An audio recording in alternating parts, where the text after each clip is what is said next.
Hello everyone! So tonight we're making Chef John's tomato bisque. There might be many recipes out there, but it's hard to beat some of the classics, and when it comes to soups, I think this is the bisque one. You might notice a little timer at the bottom left of the screen. I'm running a little experiment at the moment to see if this is something that people find useful. I often find that the estimates provided in recipes can be a bit ambitious for a home cook to meet. Since I have footage of me working, I thought I would record the amount of active time that a recipe requires and report it to you at the end of the video. Okay, so with that out of the way, let's get started. As you can see here, I'm getting one medium onion prepped. We're going to be blending these later, so I'm not too concerned with the shape. That said, I'm still using this as an opportunity to get some knife practice in. It's not very apparent in the video, but here I'm using the radial cut method to try and get the pieces to be evenly sized while only doing 2 rounds of cuts. I'm trying to skip those horizontal cuts that you often have to make with onions. I'm going to add these to a medium pot along with some fat. I think in the original recipe that Chef John has in his video, he's using olive oil. But here I've opted to use some rendered chicken fat that I had lying around from making some stock earlier this week. I think if I weren't also going to be using chicken stock later on, I might have stuck to the olive oil, but since I need chicken stock in this recipe, using chicken fat seemed like a reasonable choice. What I really should have done is slide the cutting board so that it's a little bit over the edge of the counter, and then bring my pot underneath the board and just scoop everything into the pot directly with the bench scraper. That's a little tip that I picked up from Carla in one of her old Bon Appetit videos that I need to get better about using. One thing I've learned to pay attention to in a lot of recipe videos in general is that the chefs will make these offhand comments, and those offhand comments, which are usually off script, tend to be like absolute gold in terms of tips and tricks and just general useful things to do in the kitchen. After the onions are prepped, I'm getting some celery cut up. Again, I'm not too worried about the shape of the celery. This is just something that I'm using to get more practice in with my knife skills. These go into the pot with the onions on the stove to start sweating out while I get the garlic ready. I don't know why I didn't just smash the garlic to break the skins off quickly, but here I sort of just meander my way through the skins. I cut one of them in half and try using that to give me some leverage on the edge of the skin so I can peel it off. Anyway, so I managed to get the skins off of these garlic pieces, and I give them a rough chop, and off they go into the pot. I really should have added this salt earlier in the video, but before I forget again, I'm adding a bit of salt here to get the veggies seasoned a bit and to really start layering in some of those flavors. If I had just held all the salt to the end, it probably would have been okay because I'm blending this, but it's good practice in general to sort of add a little bit of salt at every step as you go along. Next, I'm pulling out some of my chicken stock. I don't know how apparent it's coming across in the video, but you might be able to tell that I have 2 different types of stock here. One of them is quite runny, while the other one is super gelatinous and holds its shape so well that it basically looks like a jello. Here, if you see, like when I scoop the gelatinous stock out with a measuring cup, it just holds its shape inside the measuring cup. It doesn't fill the measuring cup. Again, this is due to the ingredient that I discussed in the stock video. Some people might find that ingredient a bit off-putting, so I won't go into any more detail. Suffice to say that it really does work. Of course, a bit of gelatin powder would have achieved the same effect, but I opted to use my other ingredient. As for the amount of stock, it might not be obvious here, but I'm using a little more than a quart total of stock. These 2 containers weren't totally full, and so I have a little bit left in one container, and I'm using all of the second container. So together, that's a little bit more than 1 quart. The main reason why I decided to mix and match both types of stocks is because I felt like this would be a good time to use up some of my lower quality stock and stretch out the highly gelatinous stock. Now we have the tomatoes.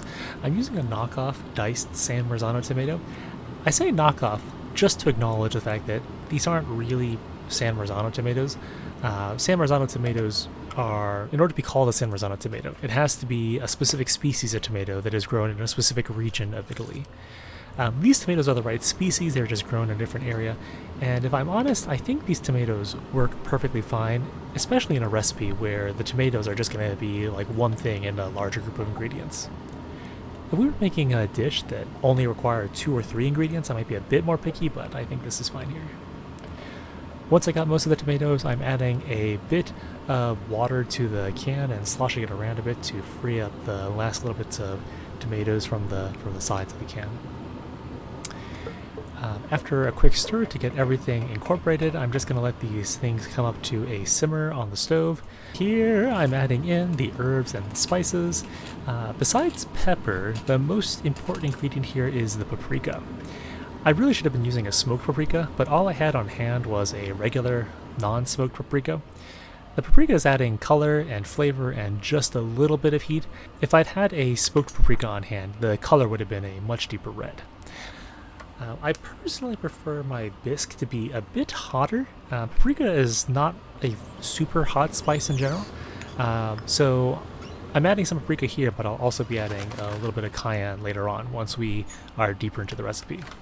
While I'm waiting, I'm going to get some jasmine rice measured out.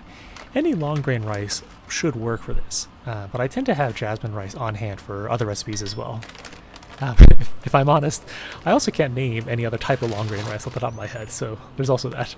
This mixture ends up taking a good 15 minutes or so to come to a boil once I've added the tomatoes in, but I think it's important to hold the rice mixture until it's bubbling away.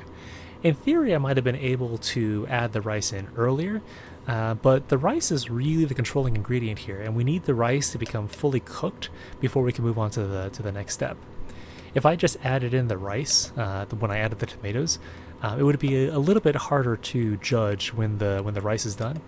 But by waiting until the soup is already up to a boil, or to a simmer at least, I can be pretty confident that the rice will be done within about 40 minutes or so. While I'm waiting, I'm just skimming off some fat from the top of the soup here.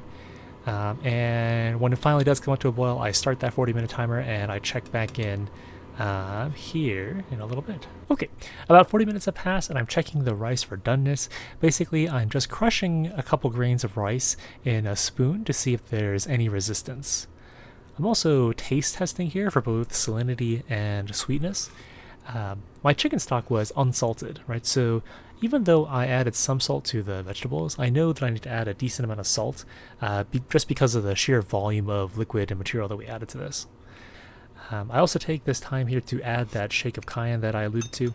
That shake of cayenne here has two purposes, right? It's both an homage to Chef John, who is famous for, among many other things, always adding a shake of cayenne to many of his recipes. The other reason is for something I alluded to before. I think the paprika on its own is a bit too mild, and so I'm using the cayenne here to sort of enhance the heat provided by the paprika. Likewise, I need a bit of sugar to balance out some of the acidity from the tomatoes. At this point, we are ready to blend. A regular blender would work fine, but I think an immersion blender is far more convenient for a hot soup.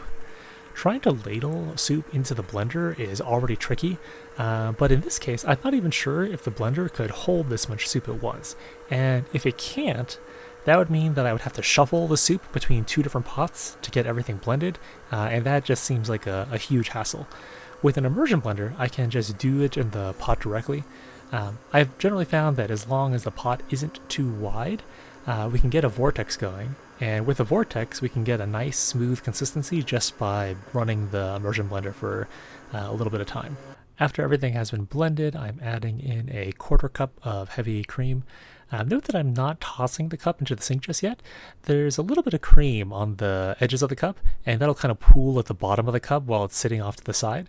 I can use that pool of cream to drizzle over the soup as a garnish and for decoration. So with that out of the way, we are now ready for the most visually striking part of this whole video. This is always fun for me to see in person because when we start mixing the cream into the soup, we get this really nice and satisfying color change where it goes from this sort of like deep red to a light orange. If you'd used smoked paprika, you would have started off with an even deeper red, and so the color change would be more vivid. It's not coming across as clearly as I would have liked in this video, but in person the color change was quite striking. Once that is done, I make sure that the heat is off. For serving, I generally like to serve the bisque in a smaller bowl. In general, I find that thick soups like this tend to be quite filling. Besides that, we're at home. It would be totally easy for us to just get some more soup from the pot if we wanted some more soup. Now that it's been blended, this mixture is quite thick, and it can burn or scorch on the bottom of your pot if you leave the heat on unattended. Unfortunately, this means that the soup is actually a little bit tricky to reheat later on. Microwave works really well here, but if you need to heat up a large amount of this, the microwave might not be super practical. And so what I will do is just add a little bit of water to the bottom of a pot, and then add my bisque into it and reheat on low heat while frequently stirring. Now for the fun part, bowling. Here I'm using just a little bit of leftover cream to dress the surface. The ground pepper is unusual because it obviously has texture to it, right? Like the whole point of making the bisque was that it was going to be this super smooth consistency. And now I've added some rough peppers at the top. But we're not adding a lot of pepper. And I kind of like the visual texture contrast that the pepper provides, right? It's like this angular, gritty surface on top of this smooth bisque.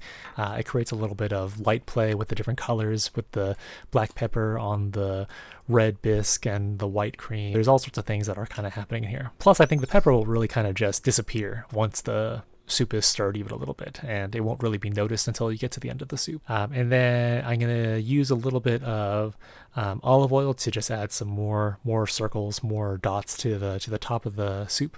To top it all off, I am plucking a single basil leaf from my basil plant over here and just putting it on top of the soup for decoration. Similar to the pepper, I really like how the basil leaf looks while it's sitting there on top of the bisque, right? It just gives the soup a bit of visual depth. There's many ways you could have this, obviously. I like having this with a bit of toasted bread on the side. Here I'm adding in a tomato that I need to use up. That tomato is salted, of course. I also had a little bit of brie off to the side here that I wanted to start using up. Side note, I recently discovered the joys of a triple cream brie. If you haven't had some before, I think you might try keeping an eye out for it in the market. This thing was on sale, which is what led me to pick it up. But I didn't realize like just how different a triple cream brie would be compared to a double cream brie, which is what I usually buy. A triple cream brie it feels almost like eating butter. So just keep that in mind if you decide to try some. It is incredibly rich and creamy and decadent, and definitely something that I am only having a little bit here in moderation. I think having a bit of bread and cheese on the side here also works because the acidity in the soup sort of cuts through the extra fat in the cheese. This is, I think, the main reason why a grilled cheese sandwich just works so well with tomato soups. This thing here ended up taking us close to about 45 minutes of active time.